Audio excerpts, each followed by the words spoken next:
see from the Sounders? Yeah, for us, a really standard week of training. Training's going well, competitive, and opportunities for us to sort of look back at the game, improve some areas that we needed to improve upon, and then obviously, and continue to prepare for a really good opponent in Seattle. Expectations of Seattle,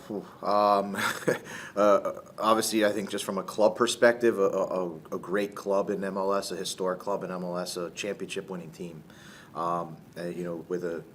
with what I would say one of the top top coaches in the league, top American coaches, a guy that I think a lot of us young coaches in the league look up to, and how he's run it with Brian Schmetzer and his staff, just the consistency across the board, and how they're able to put out really good teams every year. And he does it in a different way. So Seattle poses a lot of different challenges, not afraid to play young players.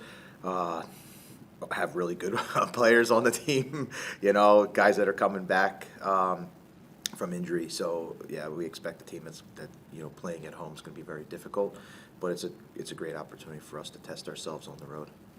Thanks, BJ. We'll go Ben and Blair, then we'll go to the Zoom. BJ, you just kind of mentioned what kind of a model club Seattle are. This year especially, they've got a lot of production from guys that called them from MLS Next Pro and their academy. I'm just curious from your perspective, when you're looking to do something similar with Nashville, what kind of do you take from what they're able to do with their aligning the whole structure of the club? Yeah, there's certainly a club that you need to look at and learn how to be a long-term, successful, sustained club. The best way I can describe it is I think they have maximized every mechanism on how you can roster build, right? And so that's whether it's acquiring great DPs, all the way down to your homegrown talent, MLS Next Pro, and so when you look at a club from top to bottom, they're really good, and I think a lot of it also comes from their consistency, consistency in the coaching staff, consistency in some of their core players, and they're a team that constantly puts out, constantly gets high level results, the year after year. So for me, I think it's a great club to go and study and try to model after. And then there were just a couple players I wanted to ask for updates on. Obviously Walker, how's he doing? I think you mentioned Brian Acosta was coming close to being in full team training.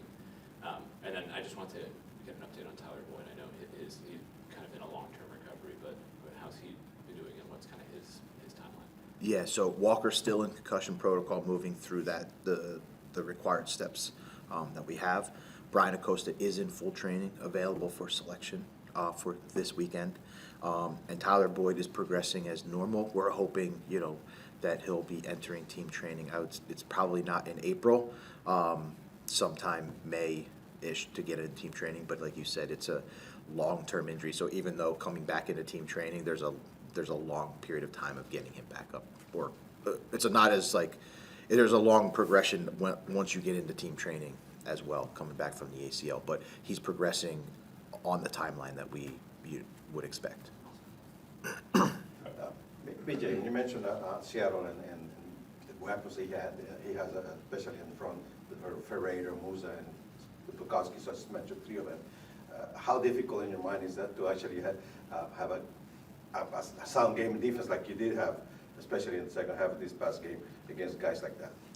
Yeah, I think you when you watch Seattle, they've got a really good build-up structure with the ball. They're very comfortable with the ball, long sustained possessions, and that just allows good players like you mentioned to have creativity and unpredictability. So for us, it's just going to be about doing what we do, maintaining our compactness, and trying to force turnovers in areas that we can. But it's going to be a big challenge for us to I would say control Seattle as a team, and then go another layer down and the individual talent that they have, because they certainly can hurt you in a lot of ways. You talked about Brian's success in this league, one of the best coaches in the league forever. And sometimes you'll say, well, a coach like that would probably play safe every time and just bring the guys that he knows, the veteran guys, the sound guys. But Brian is not scared of bringing young guys and put them in any game. What comes into a coach's mind? Maybe you cannot get into his mind, but to actually say, hey, I'm going to play these three young guys today. Well, first of all, I believe they will have to have the quality that he demands from them. But what comes to our mind of the coach is, this is the guy, this is the two guys I'm going to play today, even if nobody expect them.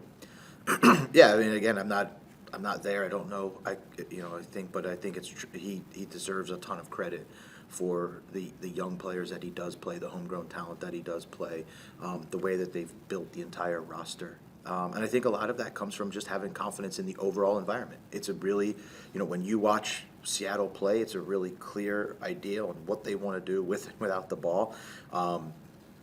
And from there, with that, I think it creates opportunities for young players to step in and to change players if you want to change players, because the identity is very clear and the expectations are very clear.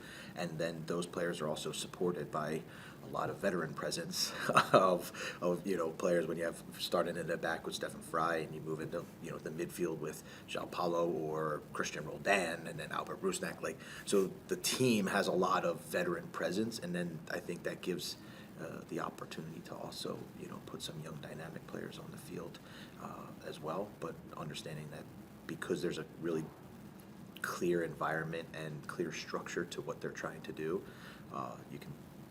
you can do it with less unpredictability. We'll go to John and Valera. I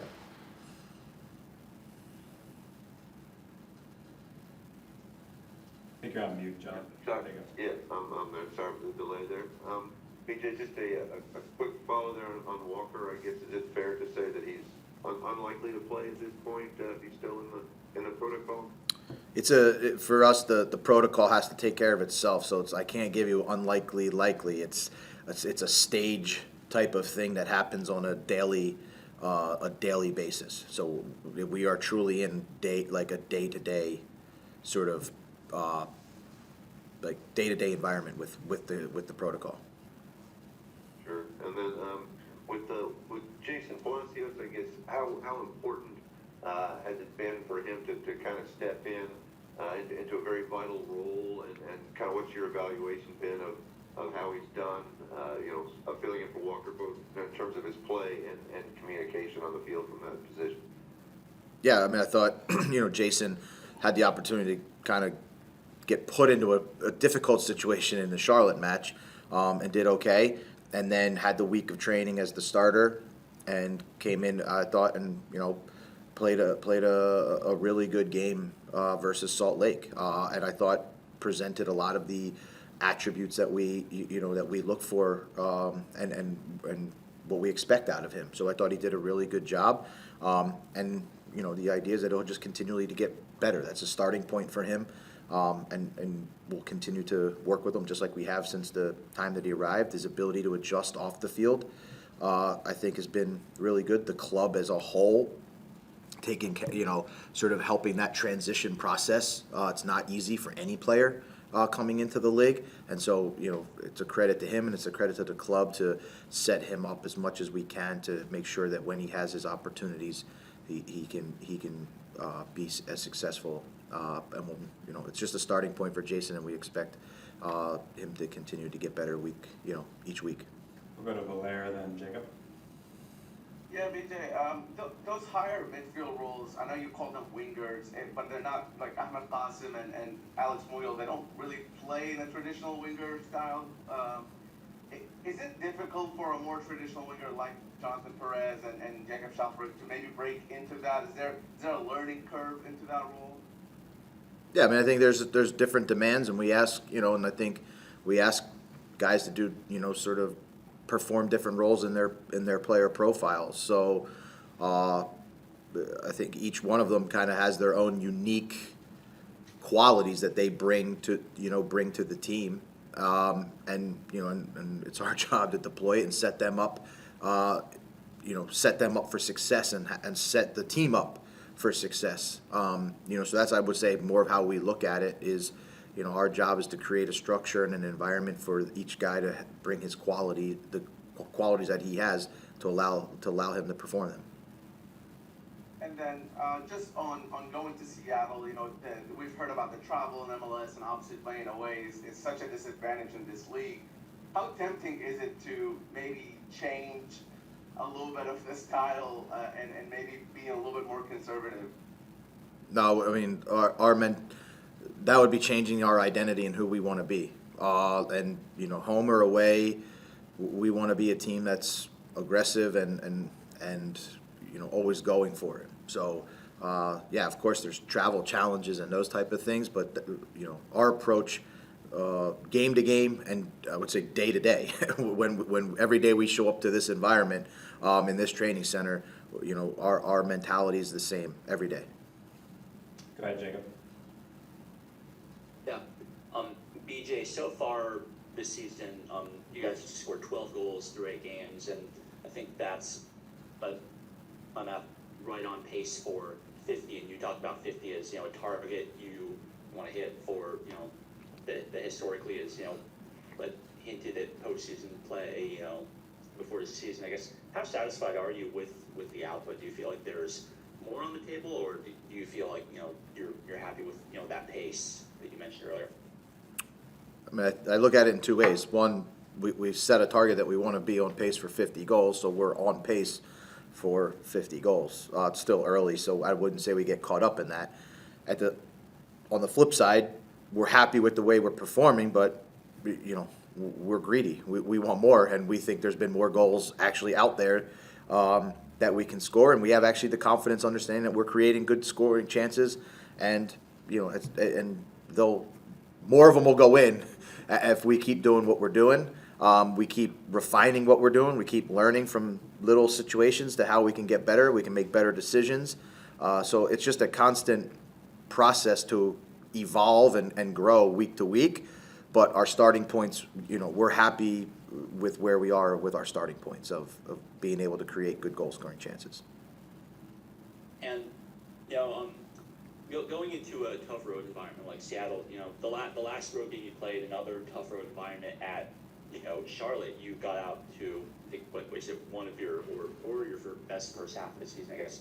How do you prepare to maybe try to take that same strong start you showed in your last, you know, game in a tough road environment, but, you know, being able to do that for 90 minutes? Yeah, I mean, I think, you know, the environment that we create, the process that we create is to, you know, learn from those experiences. So we can learn from the positive is that it was one of our best first halves. So we go to Seattle with the confidence knowing that we can do it. At the same time, we've had the opportunity to evaluate sort of the second half, and it wasn't our best second half. We know that. We're comfortable understanding that we've learned from that. And we'll continue to try and grow from that and try to, you know, committed to put together a full 90 minutes of our best effort as we can, go into a really tough environment in Seattle versus, you know, not only is the environment tough, but the team's really good. Seattle's a really good team. And so, you know, we have a lot of respect for them, and, you know, we look at it as a great opportunity and a great challenge for this group. Great, thanks so much for